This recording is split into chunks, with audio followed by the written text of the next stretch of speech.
But this tornado warning is something that, of course, is much more serious. Radar has indicated from the National Weather Service that a tornado is likely to form or may have already formed here in northeastern Macomb County. A very dangerous signature, the hook. See the red? Here's Joplin. There's a hook. Still seeing some rotation with the storm around Grape Grove and Shady Grove. Yeah, that is a violent tornado. The little bulge there right over I-44 is where the tornado is sitting, coming across the Grady and McLean counties. Yeah, if there's not a tornado on the ground, there's about to be in this area here. I've never seen radar signatures this absolute defined tornadoes on the ground as what we're seeing tonight. Radar is a big part of understanding the current weather situation, especially when it comes to severe weather.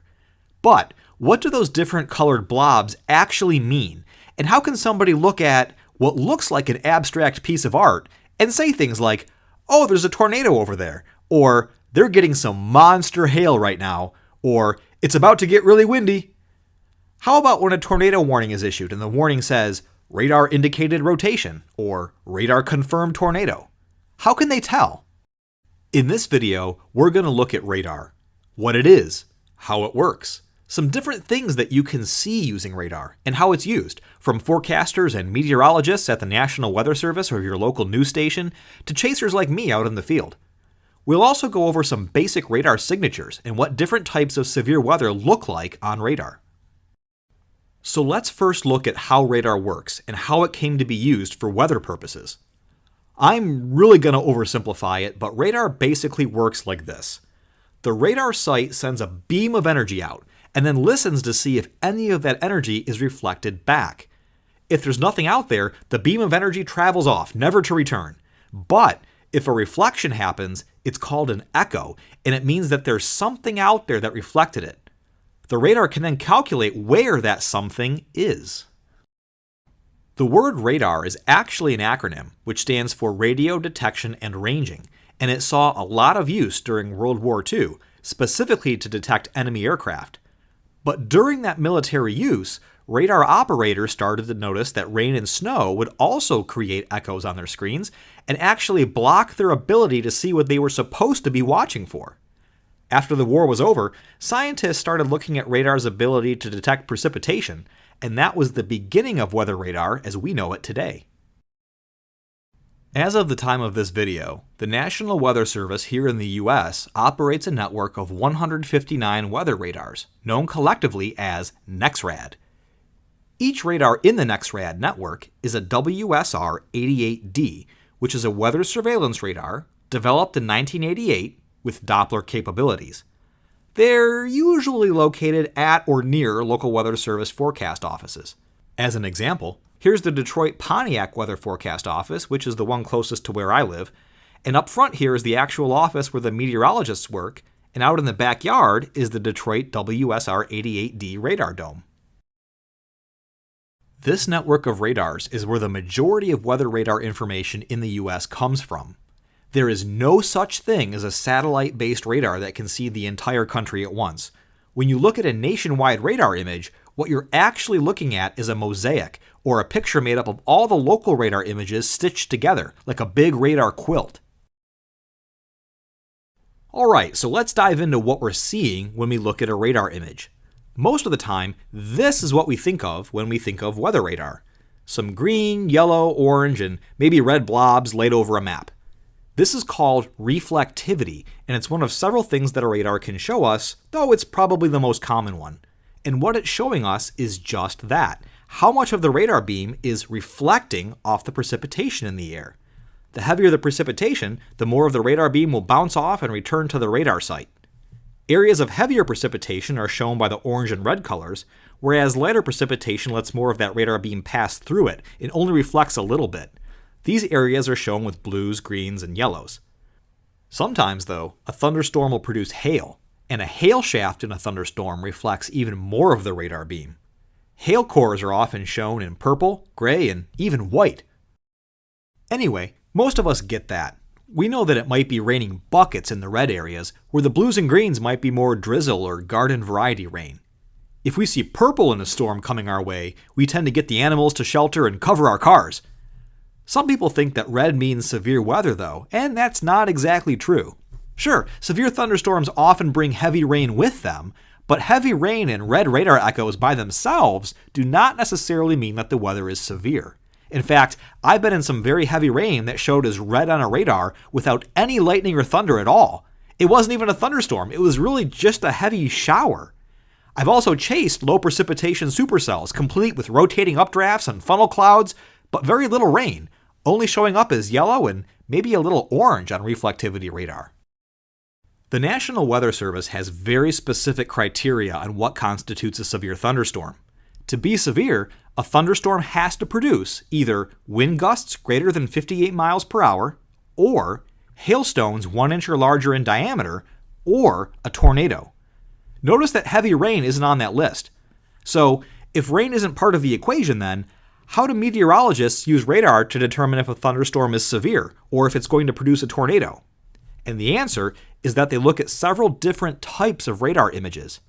Radar can do more than just tell us how much precipitation is currently in the air. It can show us many other things as well. Each different thing that the radar can show us is called a product. So let's look at another radar product, velocity. Velocity is maybe one of the most useful radar products there is, especially for detecting severe weather. If you've watched any of my videos where I'm out in the field chasing, you might notice that the radar display in my truck is usually set to a split screen, with reflectivity on the left and a different display with red and green blobs on the right. That right side display is showing me velocity. Thanks to the miracles of modern technology, not only can weather radar detect precipitation in the air, but it can also detect which way that precipitation is moving and how fast it's moving. Because the precipitation is being moved around by the wind, this is how wind speeds can be estimated from radar echoes.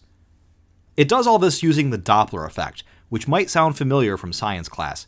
It's the same principle that causes emergency sirens to seemingly change pitch when the vehicle drives past you. It's also why so many weather radars are called Doppler radars. If a radar is a Doppler radar, it can detect motion in precipitation, which means it can give us a velocity product. In order for velocity to work though, there needs to be precipitation in the air. Doppler radar can't see the air itself, so the only way it can determine what the winds are doing is if there's precipitation that it can see being blown around. But because of how the Doppler effect works, the radar can only determine if something is moving toward or away from it, and how fast something is moving toward or away from it. Here's a live radar screenshot from a chase that I was on earlier this year. Don't worry about the extra dots, lines, and icons on the screen. Again, this is an actual screen grab from a real chase, and I turn on a few extra options and overlays when I'm out in the field. For the purposes of this video, I just want you to focus on the radar blobs. I normally set up my display so that I can see two different radar products at once. In this case, reflectivity is on the left and velocity is on the right. Velocity radar only uses two primary colors, red and green. These colors do not correspond to precipitation intensity like in reflectivity products. Green also doesn't mean slower motion, nor does red mean faster motion. With velocity, red and green just represent which direction the precipitation is moving. Red means that it's moving away from the radar, while green means that it's moving toward the radar. In these images, the radar sight is just off the screen in the upper right corner. That said, the brighter colors, the faster the motion, which usually means higher winds. Sometimes you'll see purple in a velocity image. The purple color means that the radar can't determine velocity in that area due to a phenomenon called range folding, so we're not 100% sure what's going on under the purple blob, though we can look at the areas around it and get an idea. I try to remember velocity colors like this. I pretend that the radar is lonely. It sits up at the top of its tower, all by itself, and it likes to have company. If precipitation is moving toward it, the radar gets happy and it gives it a green light. Whereas if it's moving away, then the radar gets sad and it tries to stop it by giving it a red light. Again, that's just my way of remembering it, but if you have another, maybe less cheesy way of remembering it, I'd love to hear it. Leave it in the comments. Take a look at this radar loop from a severe thunderstorm earlier this year in Indianapolis. The reflectivity image on the left shows some decently heavy rain, but look at that gust front on the velocity side. Look at the bright colors at the front, indicating very strong winds along the leading edge. And notice how it changes from green to red as it passes the radar site, because it was moving toward the radar, but once it passes, it moves away, so the colors change. I was stuck in traffic trying to get to a tornado-warned storm when I was clipped by the western edge of that thing, and it certainly got a little windy where I was. It was severe warned, and it caused extensive tree damage in the greater Indianapolis area. The Indianapolis storm is a good example of a severe storm feature that's usually pretty easy to identify on radar. The bowing line segment, or bow echo for short. When a line of storms starts to form that forward bulge, winds are often very strong, especially at the front of the bow. Even without a velocity radar product, these bow echoes usually show up very well on reflectivity radar, because the wind gusts are literally pushing the rain forward along that leading edge. This is the kind of wind that produces straight line wind damage. Take a look at this bow echo from a chase on May 23rd of this year in Illinois. See the well-defined bow shape? And look at those winds on the velocity side. Winds over 80 miles per hour were reported at the front of the bow. It moved east through central Illinois and into west central Indiana overnight, causing significant widespread wind damage and even spawned a few tornadoes along the way. If a bowing line segment is large enough, strong enough, and stays together long enough, it might be classified as a derecho. A derecho is like a bowing line segment on steroids. They usually hold together for hours or days, cross several states, and pack severe level winds of 58 miles per hour or more along their entire path. The May 31st, 1998 derecho here in Lower Michigan packed winds of 130 miles per hour, which is the same as a high-end EF2 tornado. And because those severe winds occur all along the derecho, the wind damage is also much more widespread than it would be with a tornado. Recently, a large bowing line segment moved through my part of the country after having originated all the way out in South Dakota. This was eventually classified as a derecho. One story that made the news was in Croswell, Michigan, where an outdoor parade was ruined and people were sent scrambling for shelter as severe straight-line winds blew into town.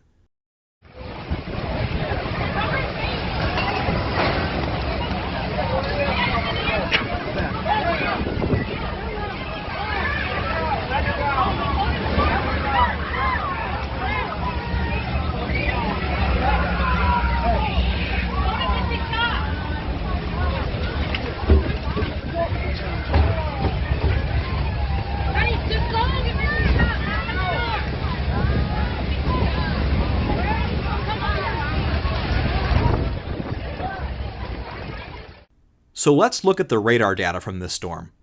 For those who are curious, I'm using the GR Level 3 application to show the NEXRAD archive data here. It's going to look a little bit different than the other examples I've used so far, which are from RadarScope Pro, which is the primary radar application that I use when I'm chasing. Anyway, you can see that Croswell was under a severe thunderstorm warning at the time that that video was shot, but looking at reflectivity radar, the precipitation doesn't look too bad. For some people, this might be the only radar that they look at, and looking at this, it may not appear that it's worth canceling the event. Not a lot of reds and oranges, right? Let's add in velocity now. Again, because I'm using a different program, the red and green color scales are going to be a little bit different than what I've been showing so far. But if you look, you can see that a little bulge has started to form within the larger bulge that is the derecho. And that smaller bulge, as you might expect, shows some pretty strong winds right at the front, headed straight for Croswell. So that's one type of severe weather. Let's look at another specific type of severe weather that radar can help us identify. One that a lot of people take interest in, and one that I specifically use radar to maneuver around out in the field. Tornadoes. Tornadoes can form from a few different types of thunderstorms, but for now, let's start with the granddaddy of them all, the supercell. A supercell is defined as a thunderstorm with a mesocyclone, or a deep rotating updraft. Rotation in thunderstorms shows up in a very specific way on velocity radar. Remember that when it comes to velocity, radar can only measure things moving directly toward or directly away from it, so it can only show us the parts of the rotation that are moving toward and away from it. This shows up as an area of red and green right next to each other, with red on the right and green on the left, from the radar's perspective. This is how cyclonic rotation looks on velocity radar. In the northern hemisphere, supercell thunderstorm updrafts and most tornadoes rotate cyclonically or counterclockwise, so this is the velocity signature that we're looking for to identify rotation. Specifically, this is called a velocity couplet. This one's kind of loose, but here's an example of a tighter couplet. Notice that in both cases, green is on the left and red is on the right from the radar's point of view. And that's a good transition to the next point. If you think you see a velocity couplet, it's important that you evaluate it from the radar's perspective or from the radar's point of view. To do that, imagine yourself at the radar site and then look toward the area where the potential couplet exists. If the green is still on the left and the red's on the right, then it's possible that you are looking at cyclonic rotation. For example, this couplet is cyclonic. So is this one. Even though the colors look reversed at first glance, from the radar's position, green is on the left and red is on the right for both. I remember it by reminding myself that from the radar's perspective, red goes on the right for cyclonic rotation. If the colors are reversed, with green on the right and red on the left from the radar's perspective, then the rotation, if there is any, would be anticyclonic or clockwise. While anticyclonic tornadoes do occur, they often occur in the presence of larger cyclonic tornadoes, or in air current eddies formed when airflows intersect near large storms. What I'm trying to say is they're not very common. If the red and green spots are stacked on top of each other from the radar's perspective, then either convergence or divergence is occurring, but this is not the same thing as rotation. Convergence is motion toward a center point, whereas divergence is motion moving out from a center point. If green is stacked on top of red from the radar's perspective, then convergence is happening, which might signal a non-rotating updraft. If the colors are flipped, with red on top and green on the bottom from the radar's perspective, then divergence is happening. Divergence is often seen with microbursts and downbursts, and depending on how strong the winds are, can be an indicator of potential straight-line wind damage. But let's go back to cyclonic velocity couplets for just a minute, because that's what a lot of people are going to be interested in. An important thing to remember when using radar to look at a storm is how far away the radar site is from that storm. Because the radar beam is emitted at a very slight angle, and to a lesser degree because of the curvature of the Earth, the further out from the radar site the beam goes, the higher up it's actually scanning. In fact, a full circle radar scan is just a very wide, short, cone-shaped cross-section of the atmosphere. Because tornadoes are surface-based phenomena, we often want to know what's going on at the ground level, which radar isn't that great at telling us, especially if the nearest radar to a storm is still pretty far away from it. Just seeing cyclonic rotation on radar does not necessarily mean that there's a tornado there. Some cyclonic velocity couplets that show up on a radar are actually a rotating thunderstorm's updraft, because the radar beam, even at its lowest tilt, is still high enough off the ground in some cases that it's looking higher up into the storm cloud. Rotating thunderstorms are certainly capable of producing tornadoes, though. That's where trained spotters come in. Somebody with a visual on the storm can relay to the National Weather Service what's happening below the radar beam and if a storm actually produces a rotating wall cloud, funnel cloud, or full-blown tornado. Like I said at the beginning of the video, radar is definitely an important part of the severe weather puzzle, but it's not the only part. Classic and high precipitation, or HP supercells, will often show cyclonic rotation on velocity radar, but they also have a unique signature on reflectivity radar. They usually taper from a large, broad precipitation area into a narrower end located near the mesocyclonic updraft. This narrow part may curl into a hook shape, which is a result of a tightly rotating updraft pulling warm, moist air called inflow into it, and also wrapping some of the precipitation around it, which it does in conjunction with the rear flank downdraft, or RFD. This creates a swirl, commonly referred to as a hook echo. If there's a tornado, it's usually in the dot at the end of the hook. Supercells can be discrete and isolated, or they can form within lines of storms. Can you see the supercell embedded in this line?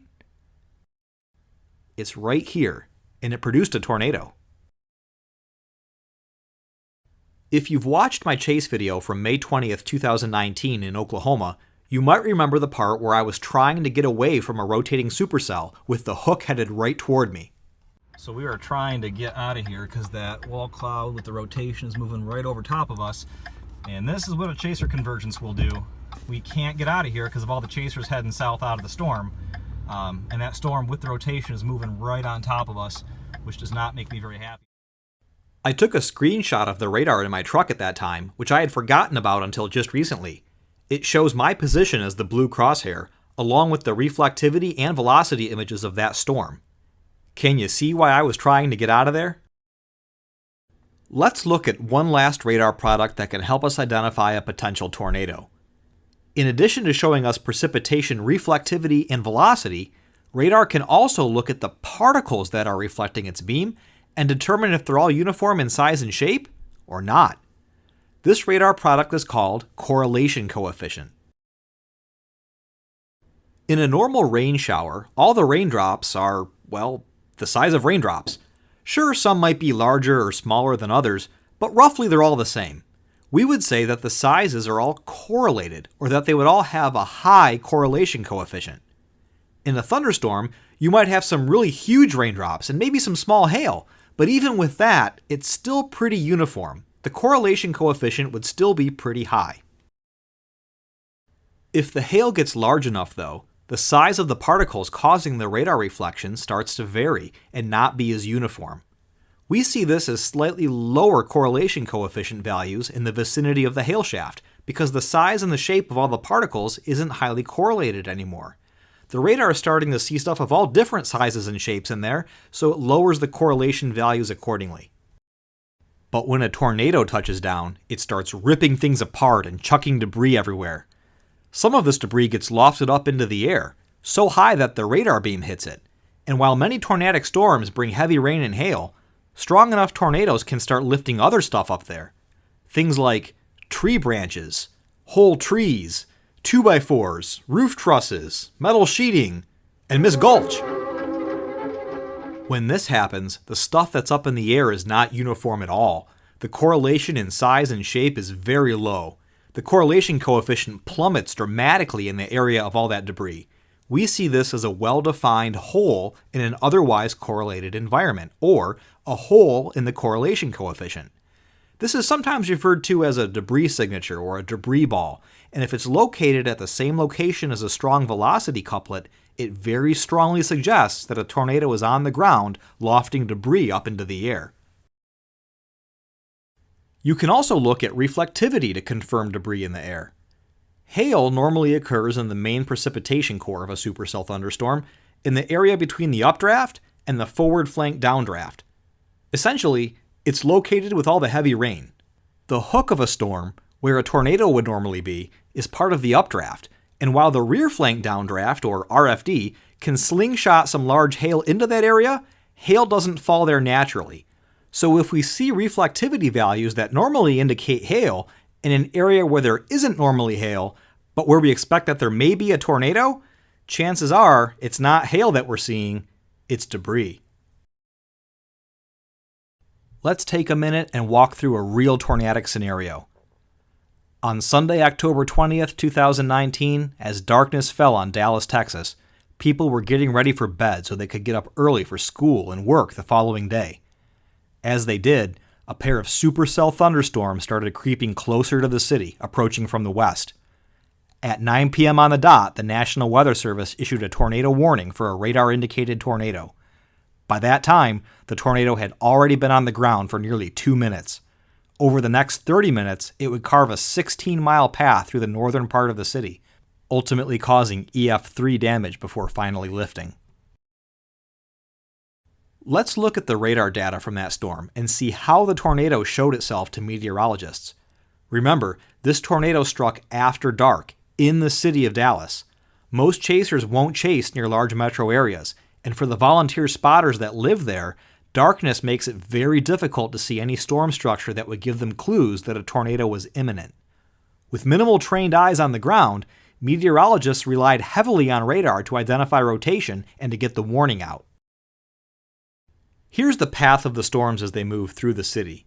You can see hook-shaped appendages forming in the southwest parts of the storms, and velocity shows a pair of cyclonic velocity couplets that coincide with the updraft areas in each storm.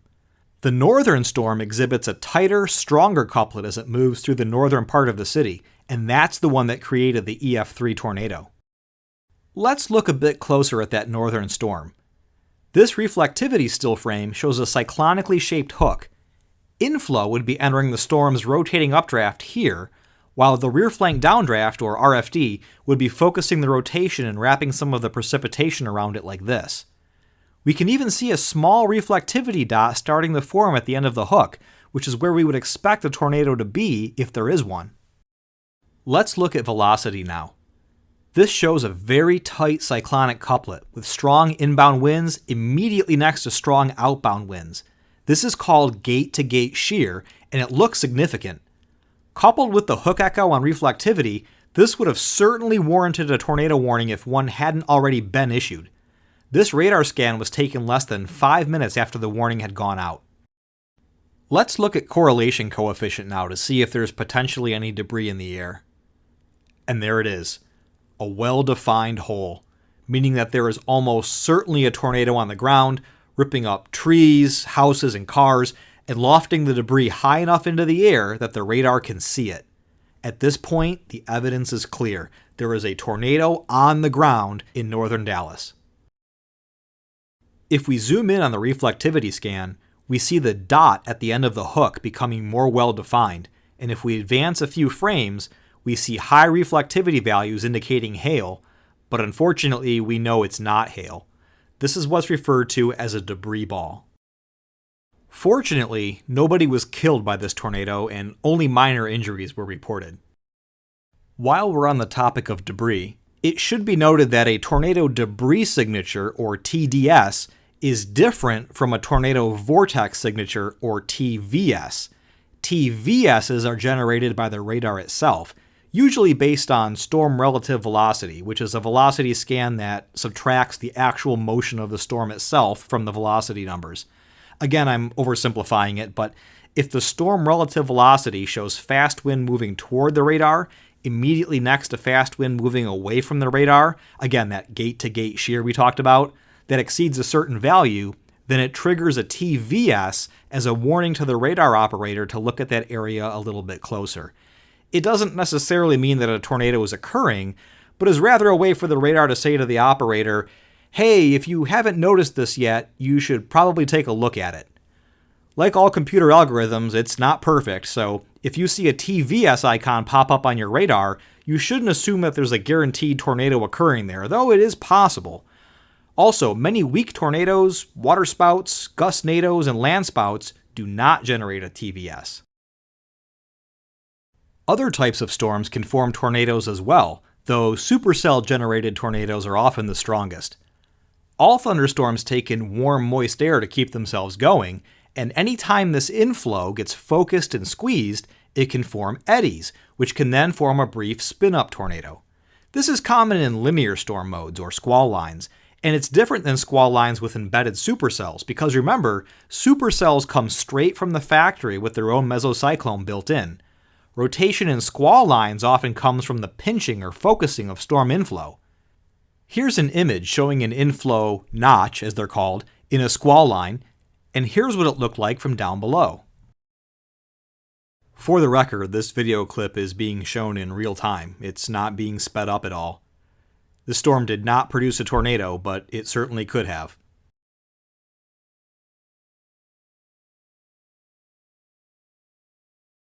In general, tornadoes tend to form along squall lines either in embedded supercells, in the area of inflow notches, or at the top of a bowing line segment that protrudes from the squall line. Look for kinks on reflectivity radar which signal inflow notches, then switch to velocity and look for a couplet. If you suspect a tornado, look at correlation coefficient to see if there's a hole at the location of the couplet, indicating lofted debris. And by doing that, you're tying together everything you've learned in this video. So I think that just about covers the basics. I hope you found something in this video useful. Also, if you're watching this video because you're interested in storm chasing, that's awesome. but getting in your car and driving toward a velocity couplet hoping that you'll see a tornado is generally a bad idea. Don't do that. Before you head out on a chase, there's a lot of other stuff you should know in addition to reading radar. That said, if you have an idea for future off-season videos, leave them in the comments and I'll see what I can do. Until then, thanks for watching and stay safe.